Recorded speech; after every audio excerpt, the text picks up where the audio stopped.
ಆಗಲ್ಲ ಮಗ. ನಾಳೆ ಏನ್ ಕೆಲಸ ಹಾಕೊಂಡಿದ್ಯಾ? ಮಾರ್ಕೆಟ್ಗೆ ಹೋಗ್ಬೇಕು. ಅದೆಲ್ಲ ಬಿಟ್ಟು ಬೇಗ ಬಾ. ನೋಡ್ತೀನಿ. ಇದೇನೋ ಇಷ್ಟೊಂದು ನಾಯಿಗಳು ಬೊಗಳ್ತಾ ಇವೆ? ಹೌದಲ್ವಾ? ಅಲ್ಲೇನೋ ಮೂಟೆ ಇದೆ. ಬಾ, ಏನ್ ನೋಡೋಣ. ರಕ್ತ ಕಣೋ. ಅಯ್ಯೋ, ಏನೋ ಇದು? ಪೊಲೀಸಿಗೆ ಫೋನ್ ಮಾಡೋ. ಬರ್ತೀನಿ. ರಾಜ್ಯದಲ್ಲಿ ನೀಳದ ಹೆಣ್ಣು ಮಕ್ಕಳ ಸರಣಿ ಕೊಲೆಗಳು.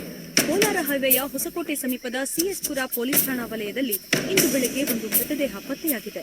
ಈ ಹಿಂದೆ ನಡೆದ ಕೊಲೆಗಳಂತೆ ಈ ದೇಹವನ್ನು ಸಹ ಸೇತುವೆಯ ಕೆಳಗೆ ಎಸೆಯಲಾಗಿದೆ. ರಾಜ್ಯದಲ್ಲಿ ನಡೆದಿರುವ 13ನೇ ಕೊಲೆಯಾಗಿದ್ದು ಇನ್ನೂ 20ರ ವಯೋಮಾನದ ಕೊಲೆಯಾಗಿದ್ದಾರೆ. ಬಹುತೇಕ ಎಲ್ಲಾ ಕೊಲೆಗಳು ಒಂದೇ ಮಾದರಿಯಲ್ಲಿರುವುದರಿಂದ ಸಾರ್ವಜನಿಕರಲ್ಲಿ ದಿನೇ ದಿನೇ ಆತಂಕ ಹೆಚ್ಚಾಗುತ್ತಿದೆ. ಇಲ್ಲಿನ ಸಬ್ ಇನ್ಸ್ಪೆಕ್ಟರ್ ಮಾಹಿತಿಯನ್ನ ಸ್ಪೆಷಲ್ ಇನ್ವೆಸ್ಟಿಗೇಷನ್ ಟೀಮ್ಗೆ ತಿಳಿಸಿದ್ದಾರೆ.